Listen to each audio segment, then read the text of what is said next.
Well, hello and welcome again to our reading of the Greek New Testament. We're reading Luke's Gospel, chapter 6, and we're up to verse 37. This particular pericope is in Matthew as well, and this section is really connected with the section of Beatitudes.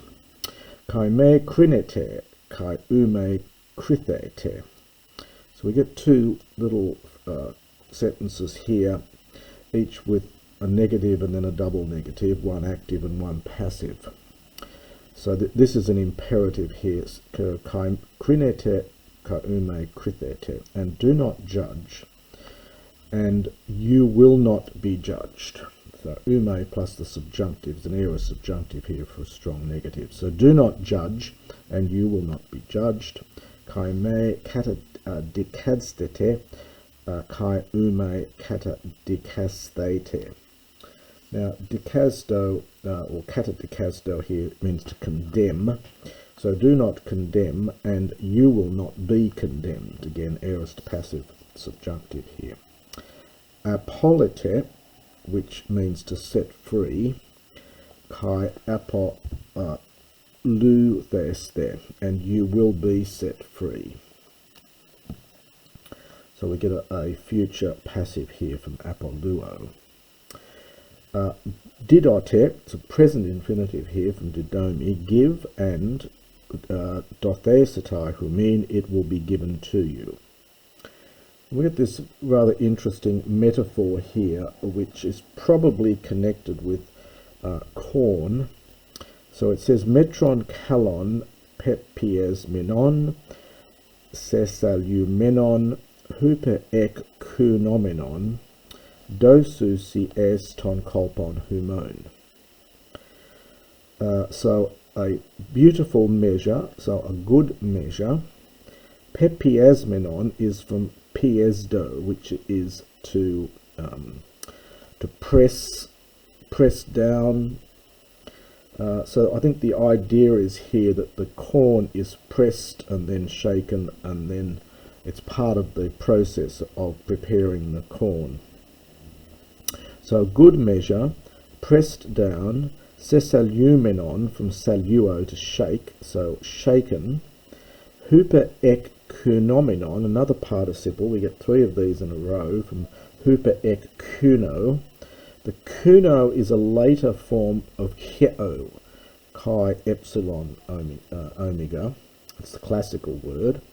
And heo changed into this kuno. You'll see it elsewhere in the New Testament as well. It's a classical form of huper kuo. And this is a participle here. So it means to overflow in the passive. So it's overflowing. It's a present participle from huper plus ek plus quo. So overflowing, they will give into your bosom, into your kolpos, into your breast. So a beautiful measure, pressed down, shaken, overflowing, they will give this to you into your bosom, into your breast. Hoi ga metro, metreti antimetrethesatai humin. For by the measure in which, the hoi, you measure out, it will be measured in return for the anti to you. Apen de kai parabolain autois. And he said also a parable to them. So he spoke also to them a parable. We get meti dunatai tuflos tuflon hodagain. Lovely use of the two nouns here in different cases. This is a stylistic thing. Classical Greek often liked to do this. There's a technical name for it, but I forget what it is at the moment, where you use the same noun in different cases. Meti is used in a question expecting the answer no. So surely a blind man is not able, hodegan, to lead a blind man. You can see the roots of this here. This is from hodos and ago, to lead along the road. So a blind man is surely not able to lead a blind man. Uki amphoteroi es bothanon pesuntai. Now we get another question with uki, now expecting the answer yes. For surely both pesuntai from pipto, they will fall into, n and ace are often interchangeable in later Greek, they will fall into a bothanos. This is a pit, a word for a pit, so surely they will both fall into a pit. Uk estin methetes hupaton didaskalon. For a disciple is not above the teacher. Katertismenos pasestai hos didaskalos autu. This is from kat artisdo here, meaning to make ready.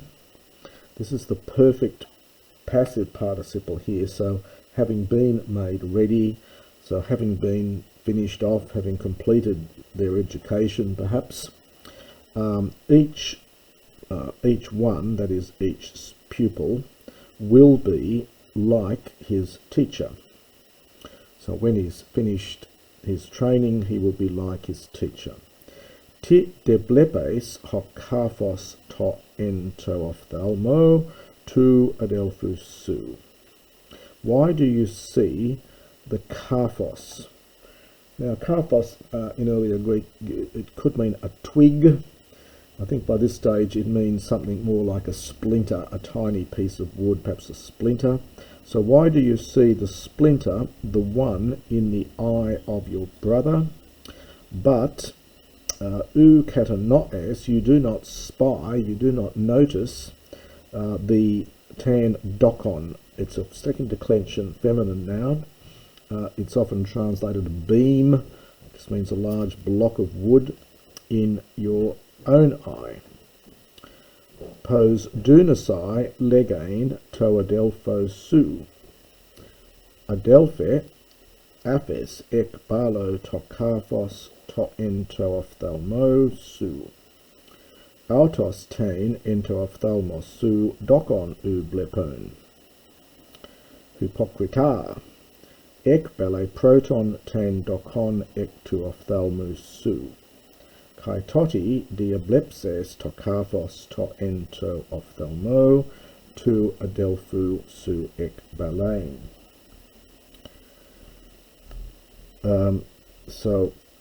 How, dunasai, are you able, legain, to speak or to say to your brother, adelphe, vocative here, O brother, aphes, this is imperative, second person singular imperative from aphiemi. Allow me, it's like our allow me. Ek bello, I will take out the kaphos, this splinter, the one in your eye. So how can you say this when you yourself, ublepon, not seeing the dokon, this is the beam, in your eye. Interesting example here of u with the participle. Normally in late Greek you get only me with the participle, but Luke is using the more classical usage here of ublepon, not seeing, using u with the to negate the participle. Hypocrita, this is the vocative from hypocrites. This is the form of the vocative for these first declension masculine nouns. So, O hypocrite, cast first the beam from your eye, and at that time you will see, and it's to see, dia emphasizes that, you will see clearly the splinter, the one in the eye of your brother. And ekbalain is epexegetic infinitive here, to take it out, which is again quite a good classical usage of the infinitive. Uga estidendron kalon poi un kapon sapron. This is another parable here. which is in Matthew as Gospel as well. 4. The good tree is not the one poiun. This is a participle from poio, neuter participle. It's poion, contracts, and so it's agreeing with dendron. And the estin here almost for exest. It is not possible for a good tree to produce rotten fruit. Udipalin dendron sapron poiun carpon kalon, nor again for a rotten tree producing beautiful fruit. Hekaston gardendron ectu idiu carpu ginoskatai. For each tree, now we get a passive here from ginosko, present passive, is known by its own fruit, from its own fruit. Uga ex acanthon solegusi suga. Udi ekbatu stumphalan trugosi. 4. Now, this is this Lego of collect here. This is from Sol Lego. It's not the speaking, it's the other Lego of collecting. It's cognate with our word collect, which actually comes through from Latin, but it's that choosing or selecting here. So they do not gather or select suka figs from acanthone, that is from bramble bushes, nor trugosin, this is from trugao. It's an alpha contract verb, to gather or pick. Staphulan is bunches of grapes, ek batu, from a bramble bush. Ho agathos anthropos ek tu agathu, tes saru tes kadias profere to agathon. For the good man, profere brings forth good from the good treasure of the heart. So for the good man brings forth good from the good treasure of the heart. Kai ho poneros ek tu poneru profere to poneron. But the bad man, the evil man, brings forth evil from the evil, and we have to understand in his heart or something. So for the evil man brings forth evil from evil. It could be from the evil one, which I think is what many of the translations do nowadays, because of the article here. Ek ga perisumatos cardias lale tostoma autu. For his mouth speaks from the excess, it's the overflow almost, the excess of the heart. Then the final little pericope for this chapter is based on Matthew, or is in Matthew, I should say. Tide me kelete, kurie kai u poieti ha lego. Why do you call me Lord, Lord, and you do not do what I say? Pas ho ekomenos pros me kai kuon mu ton logon kai poion autus. Everyone coming to me and hearing my words and doing them, hupedexo, I will show tini to you,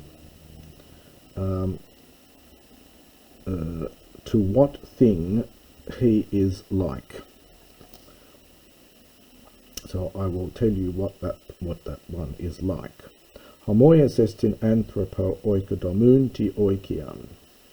Hos escapsin kai ebathunen kai etheken themilion epitane petron.